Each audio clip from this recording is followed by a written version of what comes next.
unfold. Yeah, I know I told you walk away, didn't think that you would. Kinda hope that you would stay and fight like you should. Guess I played myself a little too well. Said I wanna be left alone,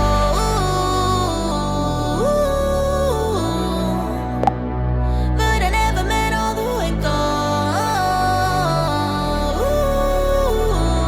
I'm so dumb.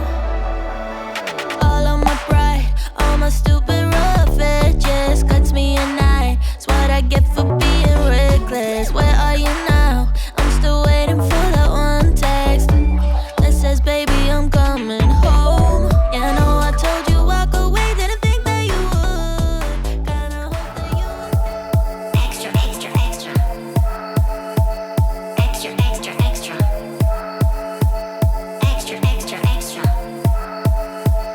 Extra, extra, extra.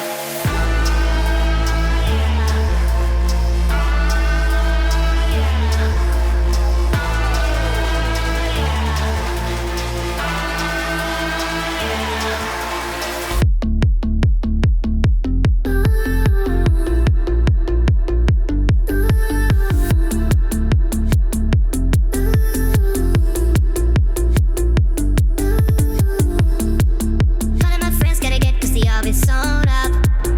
Out of my phone like a dancing, I will be shown up. Gotta be you, gotta be me, gotta be more hot. Gotta get working to get the night. Good morning, everybody. Welcome back to a new vlog. Just got back from the gym. I'm about to eat a couple figs and milk. You guys know how I feel about milk. So today is Tuesday, 20. In 20 days, we will be driving to Seattle to start our journey to Japan. The clock is ticking. We're getting super close.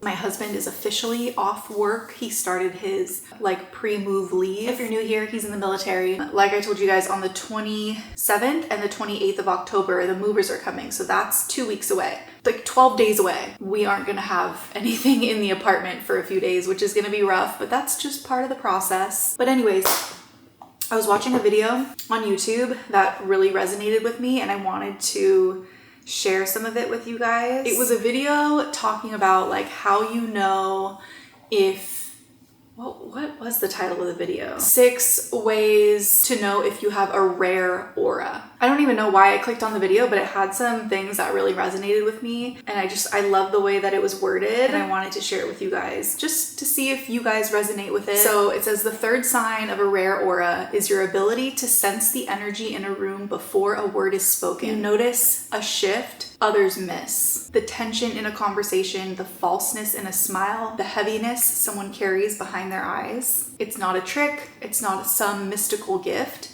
It's awareness. Sensitivity, born from observation and inner work, while most people are distracted by noise. You're attuned to the subtleties, the tone, the pauses, the unspoken currents. When we integrate our own unconscious, we develop a deeper intuition about the unconscious of others. That whole thing really resonated with me. I've always felt like I'm a super intuitive person and an empath. I can sense people's energy really well. Just the way that it was worded, it's like I've never been able to put that into words. So to hear it put into words was like, wow, that resonates, you know? Society thrives on conformity, and a person with a rare aura disrupts that balance. You don't fit their categories. You can't be easily labeled, manipulated, or controlled.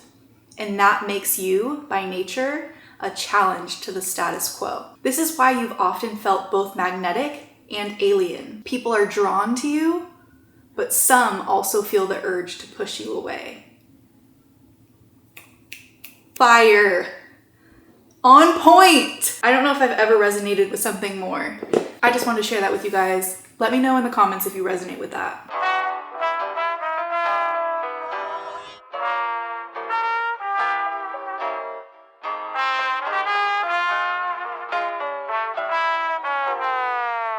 It's much later in the day now. It's about 5 p.m. I just showered. Johnny actually took the kids to a Sharks game over in San Jose, which is actually the city that we're from. It's about an hour away from San Francisco. It's a hockey game for those of you who don't know. So I have the apartment to myself tonight. So I decided to spoil myself a little bit and order some sushi, so that is on its way. I'm just gonna relax and chill, maybe watch a movie, have some time to myself. Having this time to myself is so important for my mental health. Like, my husband knows, he knows me so well. If he has the opportunity, he will take the kids for a few hours and just let me have some time to myself. Obviously, I love to be with my family and do things all together as a family, but once in a while, I just need my time, especially as a stay-at-home mom. I'm with the kids basically 24/7, so to be able to have just an evening to myself is really, really nice, and I am super grateful.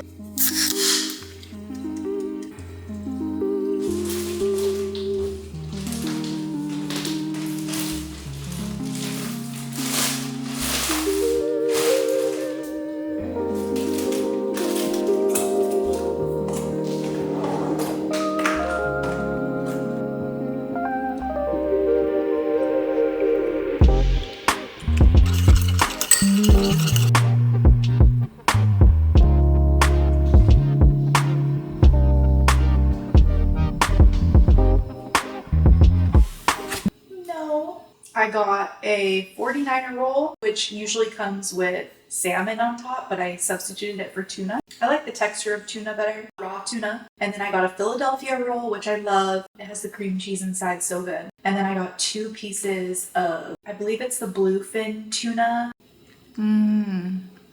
So good.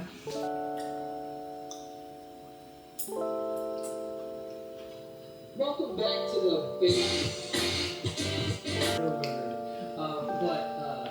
I take a bunch of pens on octopus. I'm pretty sure it's when we're like this. Oh, good explanation.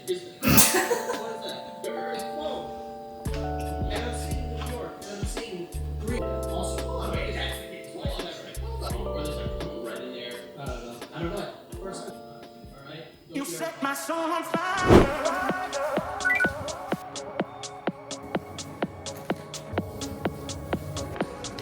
Baby, you set my soul on fire. You set my soul on fire.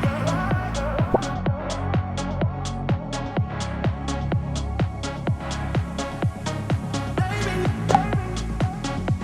you set my soul on fire. You set my soul on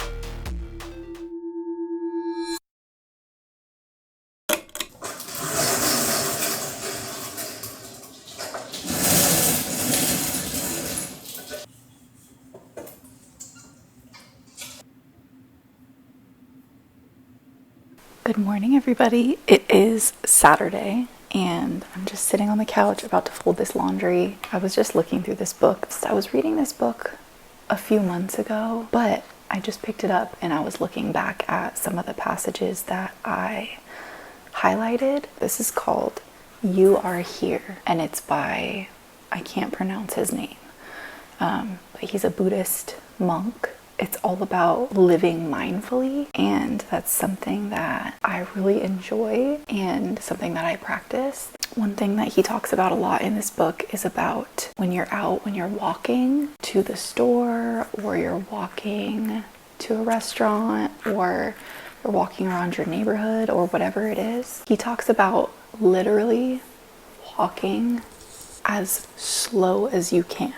Most people are normally just rushing through life, and one way you can practice mindfulness is by walking very slowly. There's a couple passages in here that I wanted to read to you guys.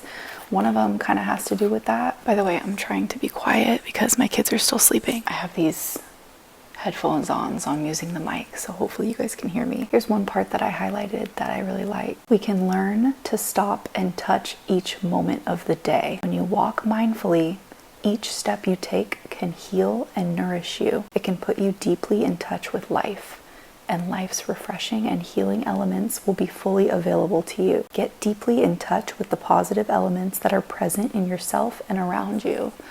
I just love that. I've talked about this before on my channel. When I'm out and about, I really try to take in my surroundings, and I'm a Pisces. I'm such a dreamer, so I'm constantly in my own world. If you're out with me, you'll notice that I do a lot of looking up and looking down. I'm constantly taking in the beauty that's around me, and it's a lot of times things that most people might not find beautiful. A stone path, or, you know, like cracks in the concrete, or weeds. There are things that obviously a lot of people would find beautiful, like really like magnificent views. You know, when people are traveling, it's like that's what they go to see, is these crazy beautiful views. But I really love to find beauty in just everyday views. Wherever I am in this world, I try to take in the beauty that's around me, and it makes me appreciate everything that much more. So I encourage you to walk more slowly when you're out and about, and practice taking in the beauty that surrounds you. And I promise you, it will bring a level of peace into your life that is just beautiful. This is not really about walking slow, but this one really stood out to me as well. It's actually on the very next page, but it says, if the wave realizes that it's water, its fear disappears. It enjoys its rising and falling much more. Rising is joyful, and falling is too. There is no birth and there is no death. That is the highest level of teaching.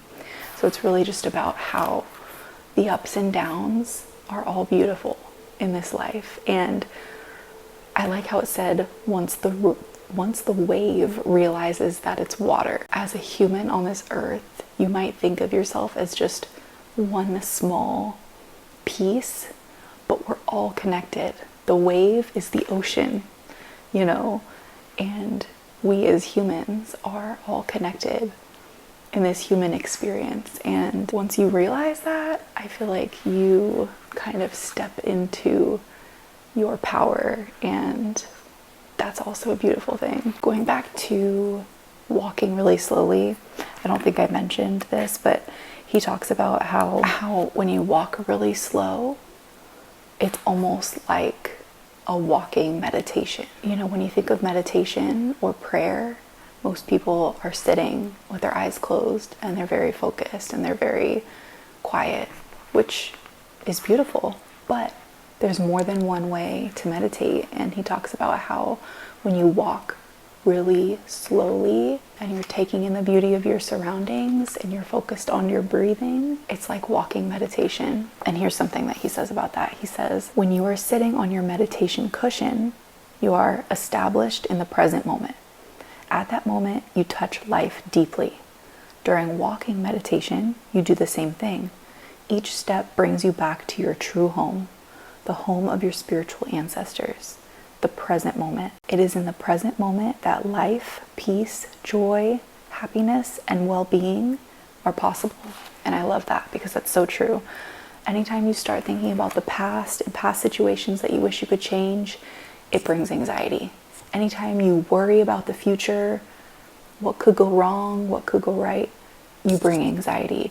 When you fully live in the present moment, that's peace, that's happiness, that's joy. And yeah, I love this book. It's very simple. It's a very easy read, but there are a lot of gems in this book. So check this out. I have to finish a little bit of editing and make sure my video goes up today. I am really trying hard to be consistent for you guys, and Saturday mornings are the mornings that I post.